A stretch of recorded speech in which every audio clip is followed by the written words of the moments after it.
Hello everyone and welcome to ZigWheels. Now this quarantine life isn't particularly easy, and like most of you guys, we are also working from home, churning out some content on the ZigWheels website and trying our best to get some content on the YouTube channel as well. Now you can see the setup in this video. It isn't particularly professional because I'm shooting on my phone camera in my home, and I'm pretty sure you guys will cut us some slack on that end. Because of this lockdown and everything, there's been a lot of negativity, but you know what, we have to stay positive. And that got us thinking that there are some exciting new two-wheelers heading our way in 2020, and in this video we are going to discuss about the 5 exciting two-wheelers heading our way this year.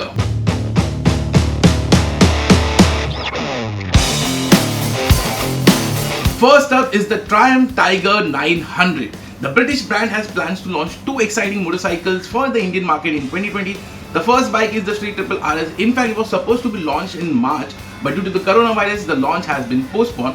But we are more excited for the Tiger 900 because it's a comprehensive update and the Tiger is a more popular bike. The Tiger 900, just like the Tiger 800, will be available in 2 variants, but they have been renamed as Rally and GT. The biggest update on the motorcycle is the new 888cc engine, which produces the same amount of power as the older bike, but torque has gone up by 8 Nm. Another big change is the suspension. The base and the GT variant get Masochi fully adjustable fork, while the top spec Rally Edition gets fully adjustable suspension unit from Showa with longer suspension travel, as it's a more off-road spec motorcycle. Finally, the Tiger gets sidewall lace spoke wheels, which means you can fit tubeless tires. Also, the braking hardware on the new motorcycle is the Brembo Style radial calipers, the same unit as seen on the Ducati Panigale V4. Another big change is the styling. It has a slimmer LED headlight and the overall dimensions is much more compact, giving it a enduro-ish kind of look.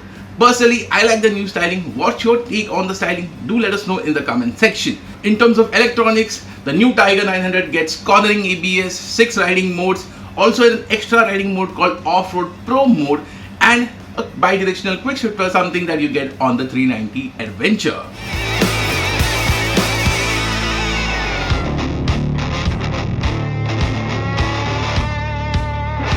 So coming to the second bike is the Royal Enfield Meteor 350.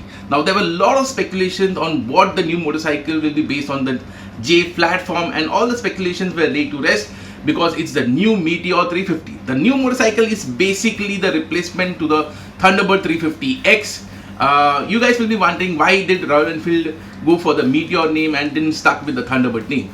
The problem is, in international markets such as New Zealand, Australia and Philippines and some other countries, Thunderbird is trademarked by other brands. You know, Ford has its Thunderbird. In fact, Triumph has the Thunderbird name. So in those markets, Royal Enfield has to rebadge the Thunderbird as the Rumbler. So that's why maybe they have gone to the Meteor name. So we got hold of some spy photos which looks like to be an ad shoot, and there are 2 big changes on this new motorcycle. First up is the frame. It gets a double cradle frame and it gets an all new engine. You can see in the spy shot it has a different head, different engine case. In terms of displacement, it will be a 350cc motor, air cooled, fuel injected. Power figures, we are not sure whether it will be a big increment on that end, but what we know for sure will be that refinement levels will be much better than that of the UCE motor as seen on the Thunderbird and the Classic. We are also hopeful that it gets a 6-speed gearbox, because on the Thunderbird 350 it kind of loses steam after 90 km per hour, and the 6-speed gearbox will help it in terms of its highway dynamics. In terms of styling, it looks similar to the Thunderbird 350X. You will get a lot of bright color options.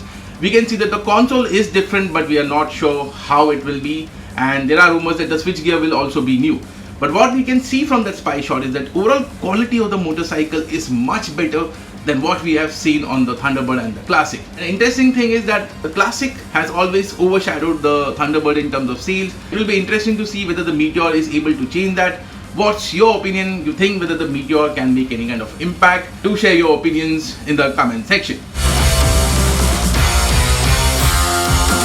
Going forward, the third motorcycle isn't a motorcycle, it's actually a scooter. It's the Aprilia SXXR 160.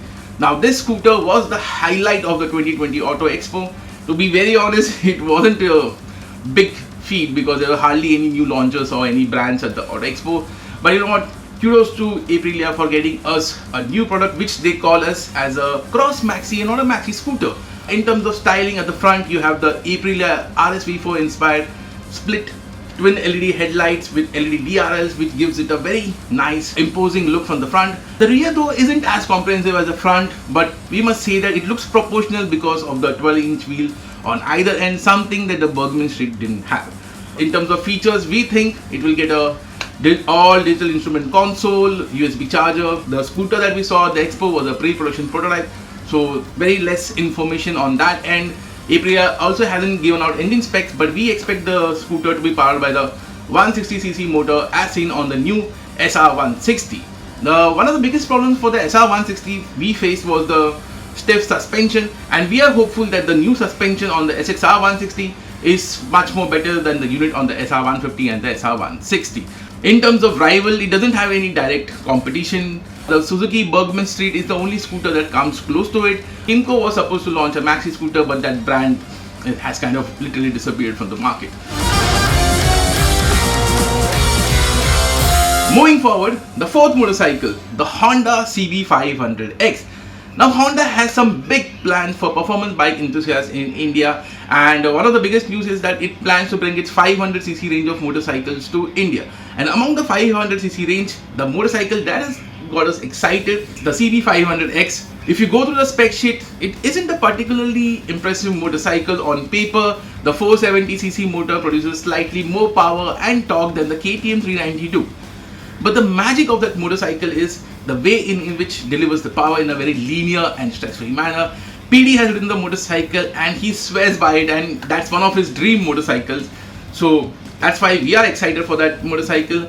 It has also the makings of a good touring motorcycle for the Indian market. In terms of suspension hardware, it's got the right suspension hardware, got the right engine. The ergonomics are comfortable, so we are sure it will be a good mile muncher. In terms of launch, we expect the motorcycle to come by late 2020 and to be priced around 5.5 lakh rupees ex-showroom. There will be a bit of localizing. So that's one motorcycle that I'm really keen to ride.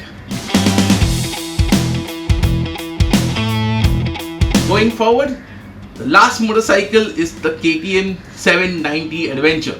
Now the KTM 390 Adventure really didn't kind of impress us. Like, you can check out our video here, but the 790 Adventure is based on the 790 Duke. We are super impressed by the 790 Duke, and if the 790 Adventure is able to match the fun element of the 790 Duke, this is one interesting motorcycle. Power in the bike is the same motor as seen on the 790 Duke. However, it produces less power.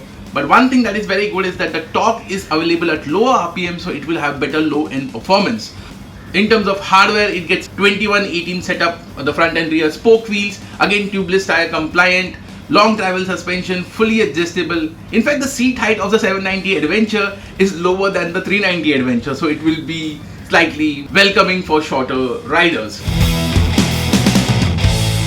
Being a KTM offering, it has been loaded with electronics such as cornering ABS, multi-level traction control, various riding modes, and also gets a bi-directional quick shifter. In terms of launch, we expect the motorcycle to come by late 2020 for a price tag of around 11 to 11.5 lakh rupees ex-showroom. These were the 5 most exciting motorcycles and scooters according to us, which will be launched in India in 2020. What's your take on our list? Which motorcycles have got you excited? Do share your opinion in the comment section. And thank you for watching ZigWheels, and stay home, stay safe, and be positive, guys. Thank you.